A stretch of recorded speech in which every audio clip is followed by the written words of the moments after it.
Juriscast, o seu podcast jurídico. Olá, advogados e advogadas, meus amigos entusiastas da inteligência jurídica, sejam todos muito bem-vindos a mais um episódio do Juriscast, o seu podcast jurídico. Hoje, um episódio especial, nosso episódio de número 100. Chegamos aí ao 100º episódio, com o 100º convidado, vindo até aqui apresentar para a gente um pouco mais sobre conhecimento jurídico para evoluirmos juntos. Antes de entrar na nossa pauta, que a gente vai falar sobre a lei de autocontrole, eu quero fazer um agradecimento. Como de costume, começo com os agradecimentos, mas em especial a vocês aí da audiência que nos ajudaram a superar essa marca de 300 mil reproduções do Juriscast aí nas diversas plataformas de consumo de áudio. Então eu estou olhando os números aqui. O Spotify e o YouTube, onde estamos inclusive em vídeo, são as principais plataformas com volume de visualizações. Então muito obrigado a vocês que nos acompanham aí no Spotify e no YouTube. O pessoal que nos acompanha aí no Apple Podcasts também tem bastante visualizações aí na Apple Podcasts. Muito obrigado.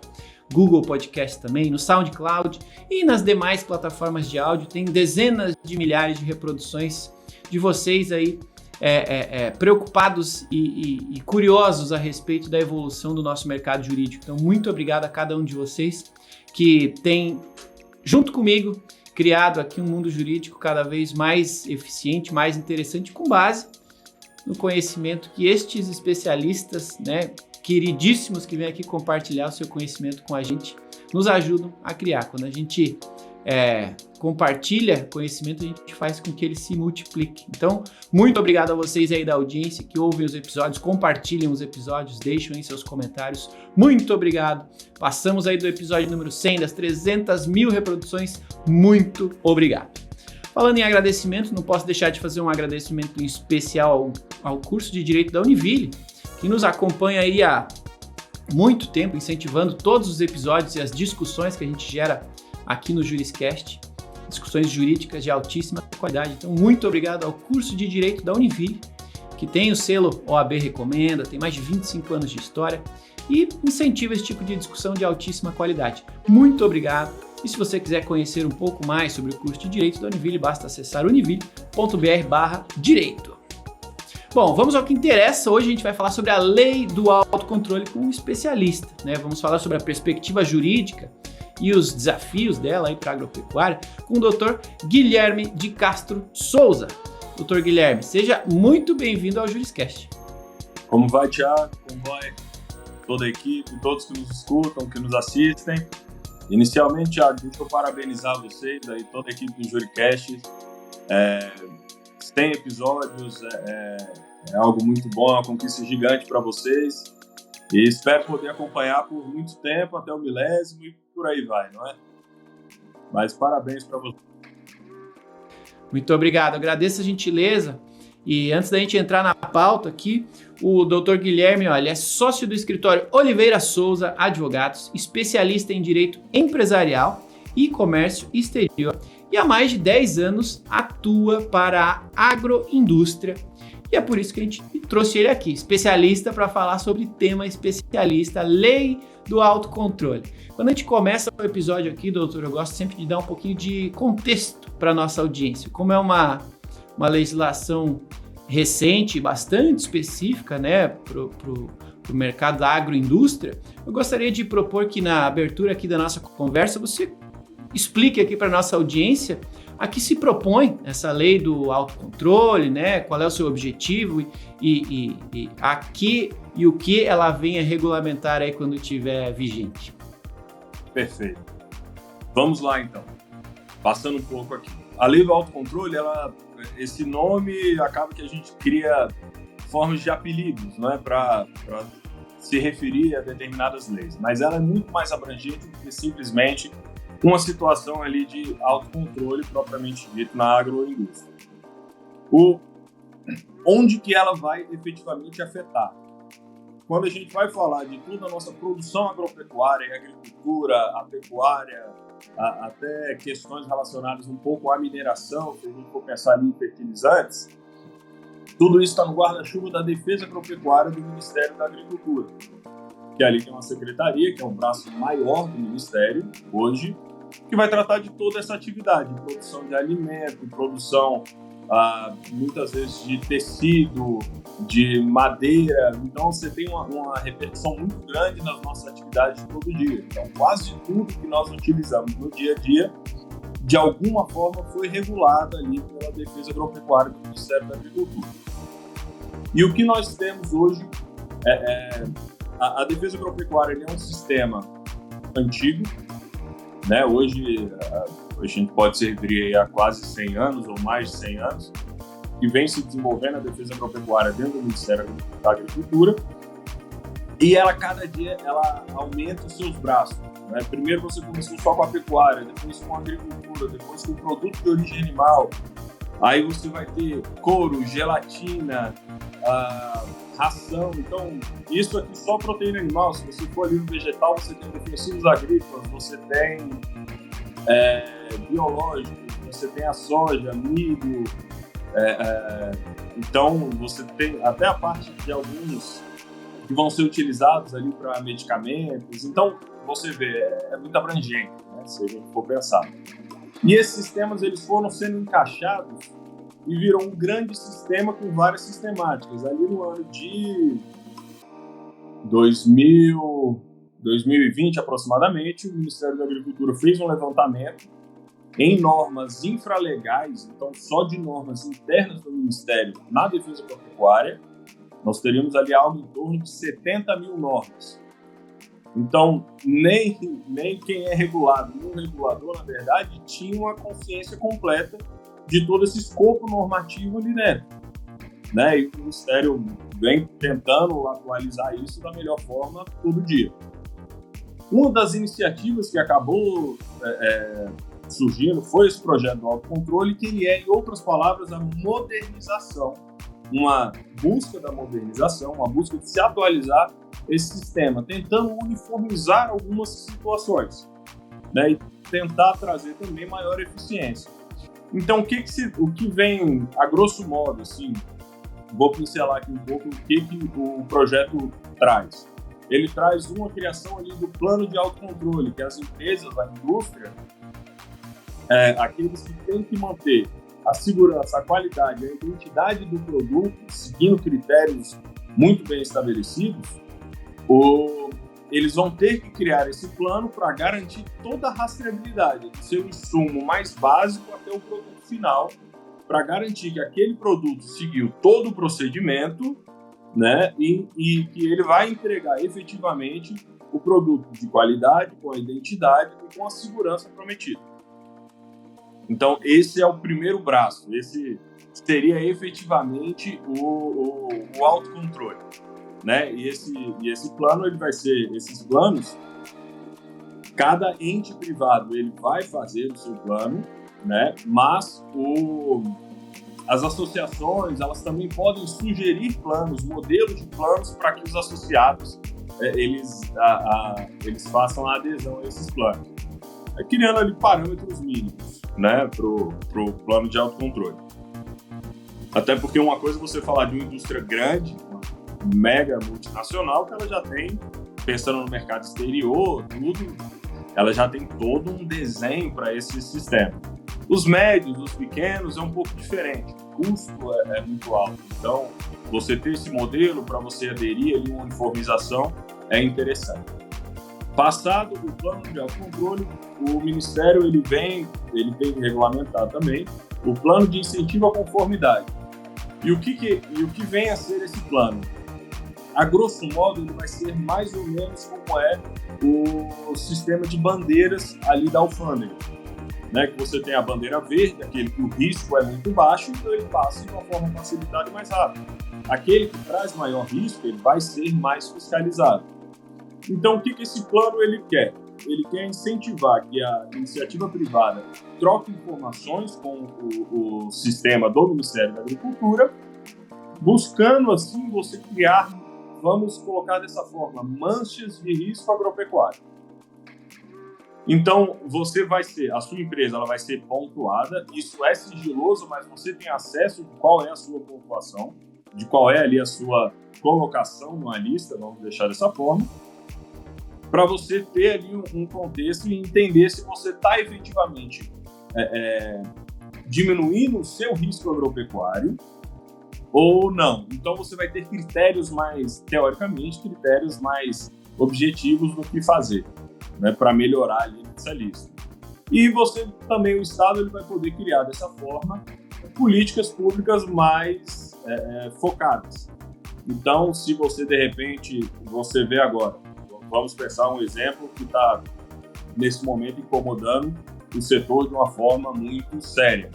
A gripe aviária que está chegando agora aqui no Brasil. Por enquanto, só tivemos confirmações de aves silvestres ou aves migratórias. Então, aqui você vê uma mancha gritando de existe um risco agropecuário agora, que nós temos que tomar cuidado. E nisso, se você for pegar a indústria ali de aves, eles já estão tomando adotando todos os procedimentos possíveis para se blindar disso. Então, eles estão aumentando o seu sistema de controle. O próprio autocontrole deles vai aumentar, dando maiores restrições para impedir a contaminação, né? Que vem uma contaminação ali externa às granjas, ao abatedor. Passado isso, vai ser criado o Vigio Fronteira. O Vigio Fronteira é um sistema. O Brasil é um país continental com uma fronteira gigantesca, né? E muitos países que têm controles diferentes dos nossos. E o Vigio Fronteiras vai ser um sistema interno do mapa, principalmente, mas para fazer vamos colocar dessa forma, assim, fazer essa proteção, essa barreira, para evitar que riscos fitossanitários, né, ou doenças ou pragas, elas venham do exterior e acabem acometendo aqui no Brasil, como infelizmente ocorre de tempos em tempos, vem alguma praga nova e a gente tem que tomar alguma medida, adotar alguma forma, né? E passado isso, o mais importante, eu acho aqui, falando num sistema, falando para advogados, para aqueles que vivem no meio jurídico, foi criada uma nova sistemática de fiscalização e processos dentro do Ministério da Agricultura. Você teve uma uniformização no padrão das multas, isso em todas as cadeias. É importante dizer que o Ministério da Agricultura, hoje, ele vai tratar de pelo menos 18 cadeias produtivas diferentes, cada um com suas especificidades ali. Então, eles buscaram uniformizar dentro dessa gama gigantesca de cadeias quais seriam as penalidades para as infrações. As infrações para cada cadeia tem sua característica e os riscos. Mas ali você uniformiza as punições, você uniformiza o sistema processual, e o que fica muito interessante para a gente, enquanto advogados, enquanto operadores do direito, se criou uma terceira instância administrativa, que é um conselho que vai ser formado por representantes do Ministério da Agricultura, representantes da CNI e representantes da CNA. E a ideia é que esse conselho, dentro das atividades dele, ele vai ter a atividade de julgar em terceira instância, né, o mais óbvio.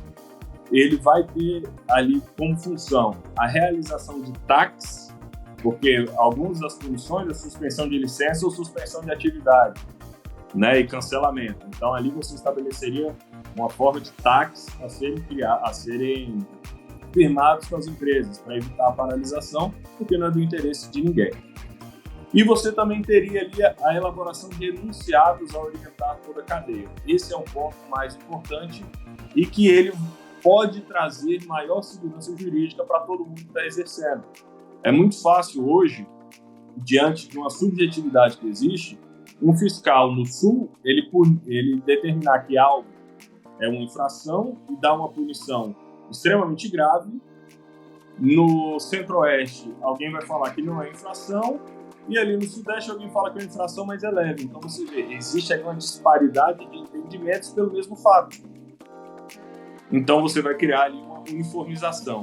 Eu sei que acabou levando um pouco mais de tempo, mas eu pincelei assim, o escopo da lei no grosso é isso que ela traz. Bom, que ótimo, né? Contexto detalhado, assim, logo no início já nivela para cima, né, o entendimento da audiência. Que bom. E eu tô curioso, eu não trabalho na área, não tenho entendimento sobre o tema, mas quando a gente se propôs a falar sobre a temática, poxa, lei do autocontrole, num mercado, né, no agronegócio, que é algo tão relevante para o Brasil, né? O tal do agro é pop, a gente está em momento de falar sobre o agro. O agro foi um dos principais, foi o setor que elevou as nossas receitas nesse último período. Então, assim, é algo relevante para o Brasil, como de um ponto de vista geral, né? Quando a gente fala de uma regulação, quando a gente fala aqui de organizar, vamos falar assim, essa temática, a gente está em algum nível falando de delegação ou de um formato diferente de fazer o que era feito antes, né? A gente vai ter formas diferentes de controlar, e quando a gente fala nisso, é inevitável que a gente fale de obrigações e responsabilidades legais, né?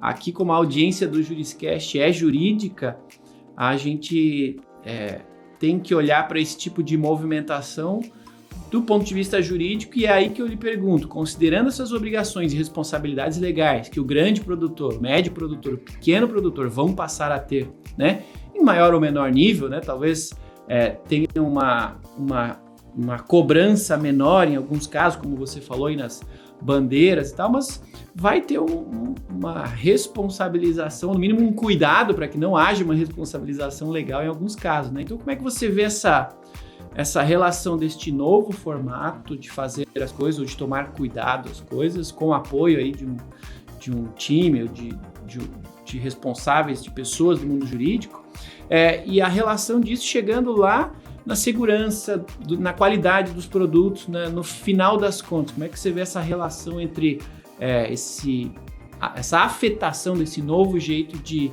regular aí o agronegócio e o resultado final dele na cadeia de produção como um todo? Uhum. Vamos lá. Aí é importante a gente entender um pouco do contexto. Como que funciona na lógica de hoje. E hoje ela já veio passando por algumas atualizações, mas eu vou falar o de hoje assim, mais no que deveria ser e tudo. O Ministério ele sempre tem uma atuação muito incisiva junto à indústria, junto às empresas. O que isso quer dizer?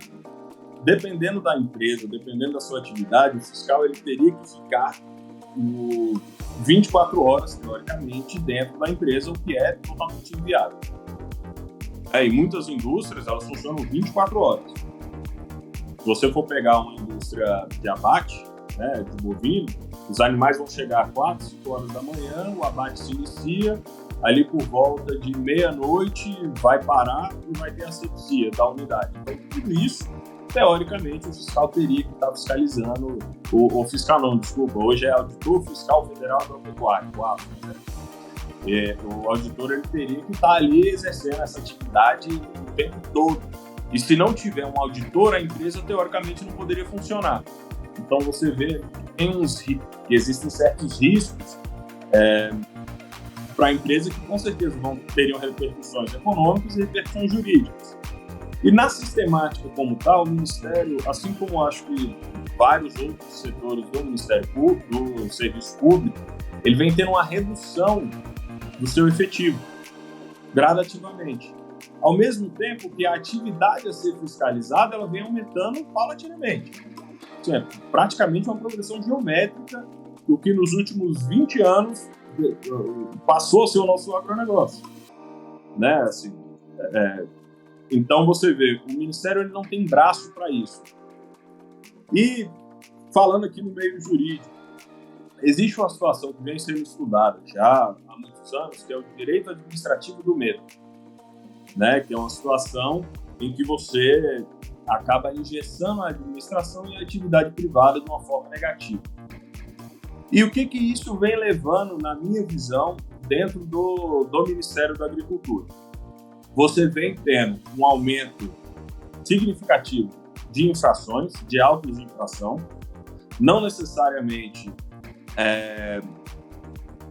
por uma efetiva necessidade. Muitas vezes as infrações são questões diuturnas na indústria, que existem falhas em padrões e a indústria não está sempre tentando ajustar, mas é impossível numa linha você não ter nenhuma falha durante o dia. Alguma falha vai ter. E aí você pega um fiscal e ele, olha, eu tenho que mostrar que eu trabalho. Eu tenho que mostrar que eu estou fazendo meu trabalho, então eu vou punir. E aí ele vem com uma punição, e muitas vezes ela não era necessária. Era muito mais interessante que o fiscal orientasse, né? Que o auditor ele parasse ali, olha, indústria, esse é um aviso. Isso não pode ocorrer rotineiramente. Aqui está errado por isso. Corrige. Se a empresa manter, aí sim, você punir. Então, essa relação do auditor com a indústria, que é uma relação sadia, não é uma relação de conflito de interesse, é função do auditor também. Enquanto representante do MAPA, se você olhar a missão do MAPA, é igual a de qualquer indústria. A função do MAPA é fomentar, aumentar a efetividade do agronegócio. Em outras palavras, que eu não parafraseei perfeitamente, mas é potencializar o nosso agronegócio, potencializar a nossa posição, nosso share market ali na nossa produção agropecuária. Então, isso faz parte da função dele.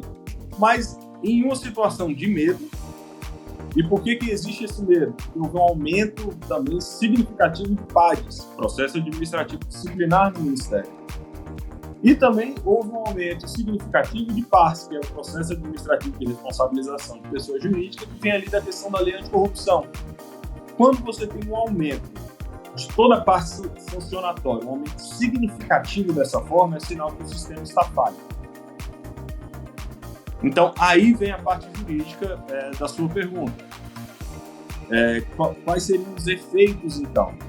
O principal efeito, se isso for bem regulamentado, se a lei for bem regulamentada, ela tende a diminuir esse efeito, essa onda sancionatória, vou colocar dessa forma aqui, e trazer maior segurança para todos que estão dentro dessa cadeia, para exercer sua atividade. Então, o AFA, o auditor fiscal, ele vai ter mais segurança de exercer efetivamente a sua atividade, não ter que não viver naquela situação de medo de, olha, eu tenho que punir, né? E a empresa ela está querendo me sacanear, então eu tenho que punir, porque é uma situação de medo mesmo. Eu não estou aqui recriminando o auditor fiscal, eu estou recriminando o sistema que coloca o auditor numa situação negativa. Esse é o ponto que eu trago. Para a empresa também vai ficar mais fácil. E aí quando você e aí vem o outro lado. Você vai diminuir essa situação de conflito, trazendo o auditor para uma situação muito mais externa à empresa, e a responsabilidade vai ser muito maior da empresa. Tá? Então, se a gente for pensar em como o sistema vai funcionar agora, a empresa ela vai ter que fazer um investimento significativo para ter meios de controle eficientes e que efetivamente demonstrem que ela está garantindo segurança, identidade e qualidade do seu produto. E é aquela questão, não adianta você garantir, você tem que mostrar, né? Aquilo, não adianta ser fiel, você tem que parecer fiel.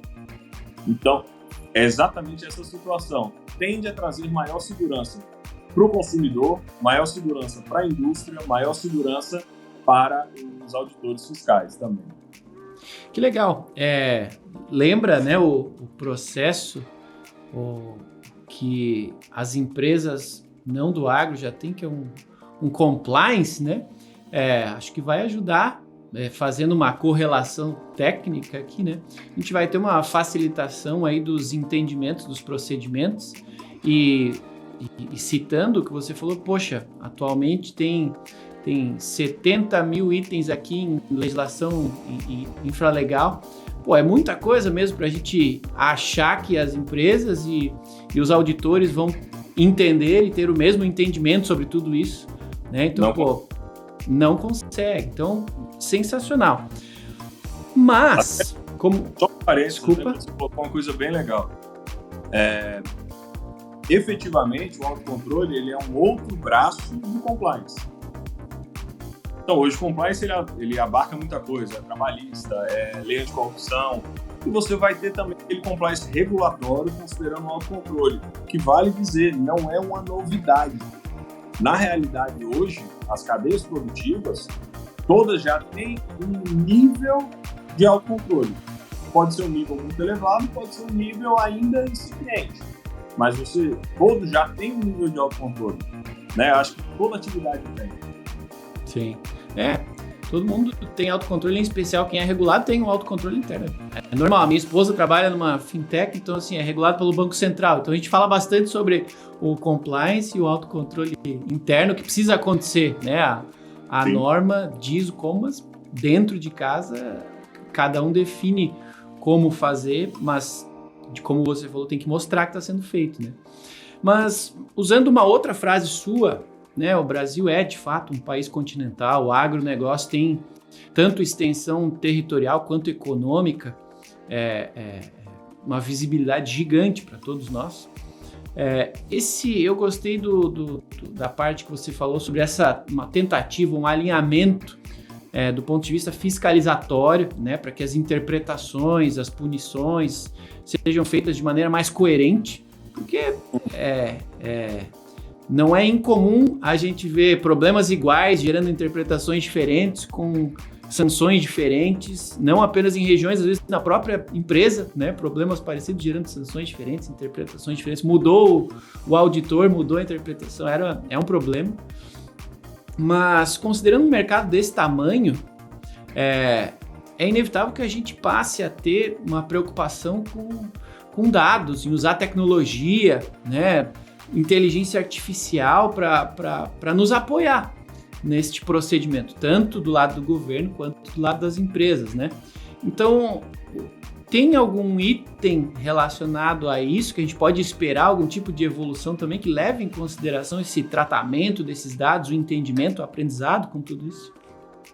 Você diz, então, de se utilizar a inteligência artificial, de se utilizar a tecnologia nesse controle, né? Isso aí.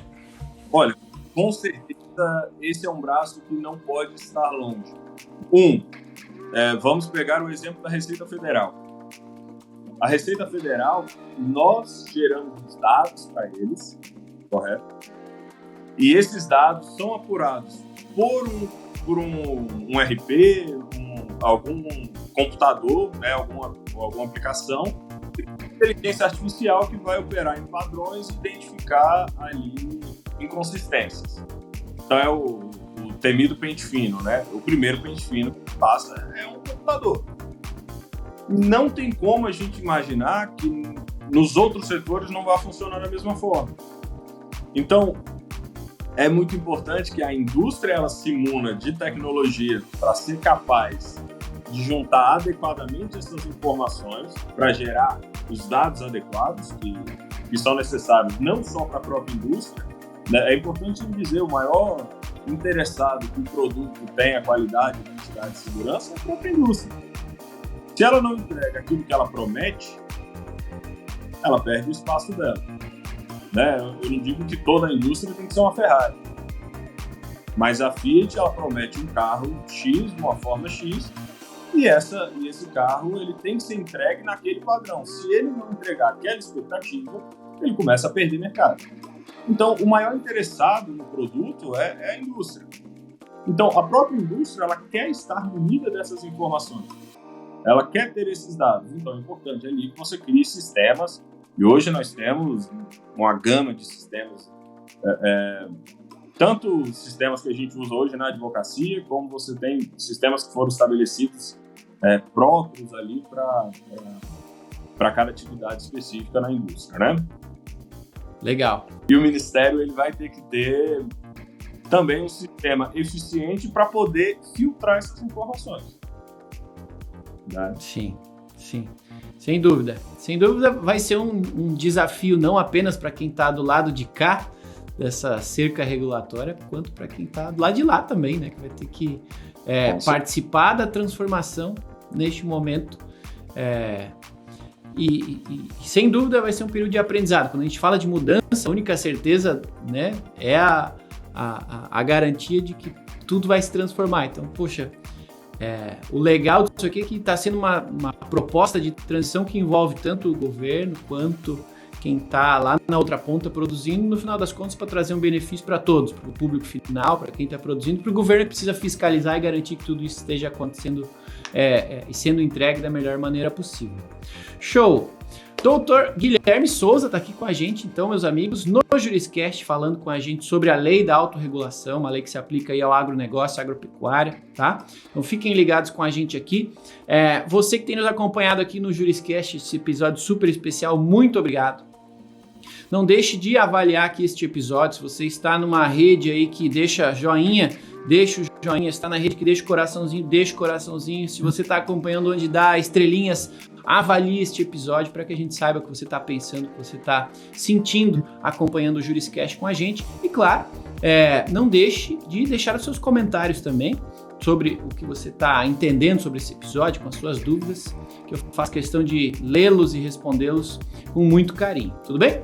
Aproveitando que estamos aqui, quero convidá-los todos a me seguir nas redes sociais, @Thiago Facchini, no Twitter, LinkedIn, Instagram, Facebook, em todas essas redes sociais, além de presente, estou atuante, afinal, as redes sociais são feitas para socializar, então fiquem à vontade de entrar em contato comigo, mandar uma mensagem, conversar, fazer suas sugestões de temáticas para a gente trazer aqui no Juriscast. Sem dúvida, a gente tem muito a colaborar com o objetivo principal do Juriscast, que é trazer conhecimento, né, conhecimento jurídico de altíssima qualidade, porque quando a gente compartilha conhecimento, a gente multiplica o poder desse conhecimento e é assim que a gente vai fazer uma comunidade jurídica cada vez mais próspera para todos nós.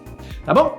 Vamos seguir. Bom, já entendemos aí então do que se trata, já entendemos detalhes do que está por vir. Na sua visão agora de advogado especialista, atuante, né, na área, o que você vê de principais desafios para quem está atuando nessa área? Você como advogado que atende, né, o agronegócio, caso essa regulamentação entre em vigor hoje, onde é que se vê oportunidades e riscos para você ganhar dinheiro como advogado e para você permitir que o seu cliente não perca dinheiro ou ganhe mais dinheiro? Como é que é a sua visão desse panorama aí? Olha, vamos lá. Essa é uma parte que se torna fascinante da advocacia, né? Quando eu me formei, peguei minha OAB, eu jamais imaginei que existia tanta norma, tanta situação para advogar dentro da indústria. Você Legal. Se forma, você pensa em empresarial, civil, consumidor, trabalhista, criminal, bem limitado. E o legal da advocacia é como isso é abrangente, como você tem espaço para trabalhar em tudo. Onde que eu vejo muita oportunidade para se trabalhar? Você tem ali uma atividade. Vamos focar no Ministério da Agricultura, tá? Essa atividade mais dentro ali da lei do autocontrole. Então você tem como exercer uma ótima atividade como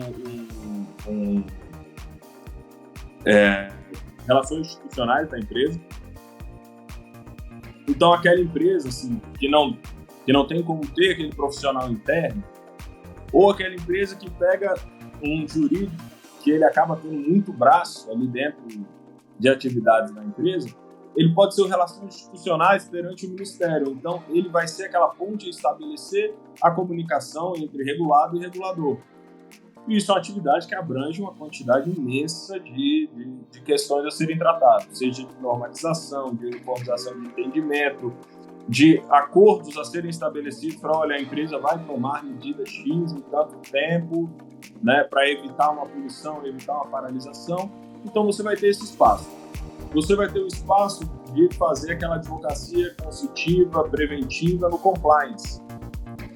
Então, você está ali ajudando a empresa a estabelecer o seu plano de autocontrole. Claro que aqui é sempre uma união.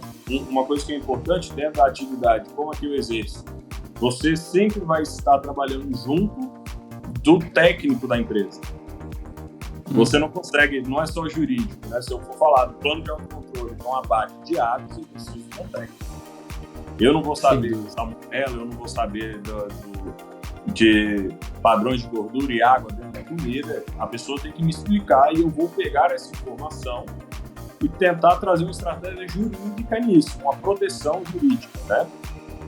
Então você tem que ter essa comunicação adequada para fazer um plano de autocontrole adequado, para fazer as atualizações frequentes. Você ali dentro da sua atividade diária, você começa a ver padrões que trazem risco para qualquer atividade.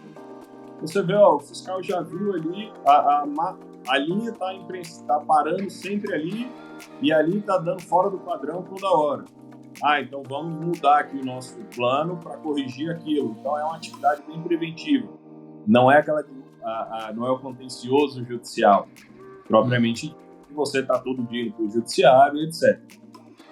E ainda você tem uma oportunidade muito boa, que hoje você tem um padrão mais claro, se torna muito mais fácil. Eu admito que eu já tive muita dificuldade, muito trabalho para entender como funcionaria um julgamento de uma auto de infração dentro do Ministério. Hoje já são mais de 10 anos atuando ali dentro, então hoje eu sei como funciona. E eu tinha que entender em cada cadeia. Tá? Então cada setor tem uma regra diferente. E às vezes dentro da mesma linha do setor, ali a primeira instância, vamos chamar dessa forma, a primeira instância entendia de uma forma, o procedimento, a segunda de outra. E aí eu tinha que ir entendendo e você vai ficando maleável. Hoje você vai ter um padrão mais fácil de se entender, assim, algo mais norte, né, mais nítido. Então você vai ter ali essa oportunidade de fazer o trabalho do contencioso administrativo para a indústria. Porque por mais que a gente tenha uma tendência a se diminuir o número de autuações com esse novo sistema, se ele for bem regulamentado, não vai acabar a auto-infração. A auto-infração vai ocorrer porque, infelizmente, qualquer atividade ela tem erro. E esses erros vão gerar problemas e aí auto-infração e você vai ter que fazer a defesa. Então, são essas assim, grandes oportunidades de se trabalhar. E, por consequência, eventualmente, você vai levar essas matérias para o judiciário, né? Legal. Sem dúvida, quando a gente tem uma regulamentação, não muda a realidade do dia a dia, né? As empresas vão precisar continuar produzindo seus produtos e este procedimento vai continuar acontecendo sob uma ótica agora diferente, atualizada, né? Do time jurídico. E é isso. Acho que a melhor mensagem aqui, talvez seja até a próxima pergunta aqui, poxa, a gente está falando de uma regulamentação que vai impactar diretamente e drasticamente qualquer empresa, né, que atue aí no ramo do agronegócio. Ponto. A gente, nessa última pergunta, falou sobre oportunidades e riscos aí para quem está no mundo jurídico. Você acabou já citando aí exemplos de quem está na indústria, né, no agro. Mas talvez seja legal a gente nos encaminharmos aqui para o final da nossa conversa, já pensando no ponto de vista de, poxa, quem entrou lá no Google vai achar lá procurar por lei do autocontrole porque está preocupado com isso. Talvez esse episódio aqui chegue em alguém que está ouvindo dentro, né, da administração de uma empresa, do agronegócio, e talvez aqui seja legal a gente, da sua parte, dar uma palavra aí de direcionamento, né, de, poxa, o que é legal juridicamente falando, legalmente falando, que recomendação você daria para quem está lá dentro de uma empresa, né? É fato que essa legislação ainda não está vigente, né? A gente não sabe os detalhes dela, mas, poxa, já dá para começar a se preocupar? Em caso positivo, qual seria o passo 1? Que tipo de apoio você busca, né? Além de buscar o Guilherme aqui, o escritório dele, para eventualmente conseguir ajudá-lo, mas assim, que diretrizes você daria para alguém que ouviu o nosso episódio agora e pensou, poxa, talvez aqui na minha realidade eu deva começar a me preocupar com isso? Por onde que eu começo? Vamos lá. A lei, em parte, ela já está vigente, tá? Opa! Se for pegar a parte do processo administrativo fiscalizatório, ou seja, as punições, os prazos, o procedimento, ele já está funcionando. Onde que a gente está tendo um problema no processo? A terceira instância ela ainda não foi montada, não foi estabelecida, né? Que é o conselho que tem que ser criado. Então isso ainda vai levar um tempo, mas os prazos já uniformizou o prazo de 20 dias, os prazos processuais de defesa e de recurso, é um prazo de 20 dias corridos, não é útil, vale dizer, não não segue ali o processo civil, infelizmente, então não tem uma folga muito grande. Mas antes os prazos eram de 10 dias, então já melhorou bastante assim, para a nossa atividade. E eu acho que o grande alerta, se a gente for pegar a situação do autocontrole, o autocontrole ele não é uma ideia nova, como eu já disse, você já tem ali conceitos de HACCP, de análise APPCC, análise de de pontos críticos de controle, que são aqueles pontos em que a empresa ela tem que tomar mais cuidado, onde está o maior risco daquela linha de montagem. Então, eu acho que o grande start hoje para toda a indústria, para todas as atividades, dentro da sua atividade, eu falo de indústria porque é onde eu estou mais, mas se você for pegar alguém que é focado em orgânico, né? Vamos pensar numa fazenda da Toca, lá de São Paulo. Fazenda da Toca é focada em orgânico, então orgânico você tem que ter toda a rastreabilidade do processo de produção. Vai ter uma industrialização propriamente dita, mas você tem que fazer a rastreabilidade, onde vão estar os riscos ali. Então, vocês já começaram a rever os projetos, os planos de autocontrole que a empresa tem. Como eu disse, toda empresa já tem, né? Assim, até o JurisCast, eu tenho certeza que ele tem um processo de trabalho assim estabelecido e tem aqueles pontos que são, olha, esses pontos a gente não pode errar. Sim. Então, isso é um plano de autocontrole, de certa forma. Legal. Então, as empresas elas já começarem a analisar, olha, o meu plano de autocontrole é assim, os meus riscos são esses. Qual é o benchmark que a gente tem hoje no mercado? O que as associações estão falando sobre esse processo? O que, por exemplo, essa é importante, o mapa ele vem falando, existe uma discussão, se você vai ter uma regulamentação guarda-chuva para as 18 ou mais cadeias produtivas, ou se você vai ter uma regulamentação para cada cadeia produtiva.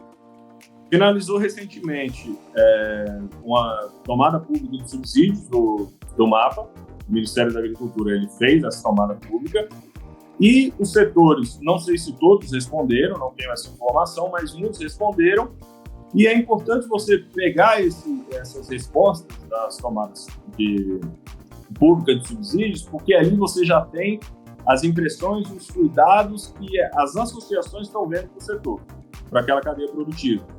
Então, eu acho que o meu alerta, a minha recomendação seria nesse sentido. Ver o benchmark, ver como que as associações estão vendo, ver o que o seu plano de autocontrole, onde ele está bom, onde ele tem fragilidade, o que você já pode melhorar. Porque se você se adiantar agora, mais na frente, se o sarrafo ficar um pouco mais baixo, você tem uma vantagem competitiva, uma garantia de ser melhor. Né? O grande problema vai ser se o sarrafo for jogado acima e em 6 meses você vai ter que fazer um investimento gigantesco para conseguir operar aquela situação, e quando é na urgência o prejuízo é sempre maior, né? Então seria mais nisso, né? Seria a minha recomendação, sempre unindo o técnico, o jurídico dentro da empresa, né? O financeiro, o operacional, porque é um conjunto, não é estanque. Essa atividade, o advogado ele tem que conseguir entender do todo, da logística, a questão laboratorial, você tem que ter uma noção do que está acontecendo. Maravilha. Fazendo mais uma correlação aqui, a gente teve este procedimento de preparação, por exemplo, com a LGPD, onde a gente teve gente se preparando muito tempo antes e várias pessoas deixando para em cima da hora fazer o seu plano de adequação, e confirmo o que você falou, eu acompanhei dezenas de planos como estes, dos mais preparados aos menos, e o fato é, quem deixou para a última hora gastou mais dinheiro e aumentou o seu próprio risco de adequação à regulamentação. Então, estou 100% de acordo com a sua recomendação. É por isso que a gente traz especialista aqui, né? Para acelerar o nosso entendimento. Nossa função é sempre tentar ajudar, fazer a recomendação para o melhor cenário. E, claro, a gente... É isso aí. Nossa atividade da forma que está também. Maravilha, meu amigo. Esse aqui é o Dr. Guilherme Souza, que veio nos explicar um pouquinho mais sobre a lei do autocontrole, né, o momento e as perspectivas aí para quem impactado por ela, em especial aí no agronegócio. Doutor Guilherme, muito obrigado aí por disponibilizar um pouco do seu tempo e muito do seu conhecimento para ajudar a mim e a audiência do Juriscast num dia tão especial, num episódio tão especial, a entender um pouquinho mais sobre esse tema. Fica aqui o agradecimento e o espaço para você deixar aí para a audiência também como é que eles podem fazer para entrar em contato com você e socializar também, ou buscar parcerias, negócios, apoio, né? Deixa aí sua mensagem final para nossa audiência. Perfeito. Thiago, eu que agradeço a oportunidade de falar de um tema tão interessante e para quem é do ramo do direito, quem exerce ali a atividade jurídica, é um ramo pouco conhecido, então para mim é um prazer estar falando dele e parabenizar você, toda a equipe do Juriscast, que continue crescendo, que continue fazendo esse ótimo trabalho que vocês vêm desenvolvendo, né, nesses últimos tempos e me coloco à disposição. Nosso escritório Oliveira Souza Advogados fica em Brasília, o nosso site é www.oliveirasouza.adv.br e o nosso e-mail é contato@oliveirasouza.adv.br. Estamos sempre à disposição para dúvidas, para contribuição, participação em eventos, o que for possível para ajudar as pessoas, a gente está sempre aberto.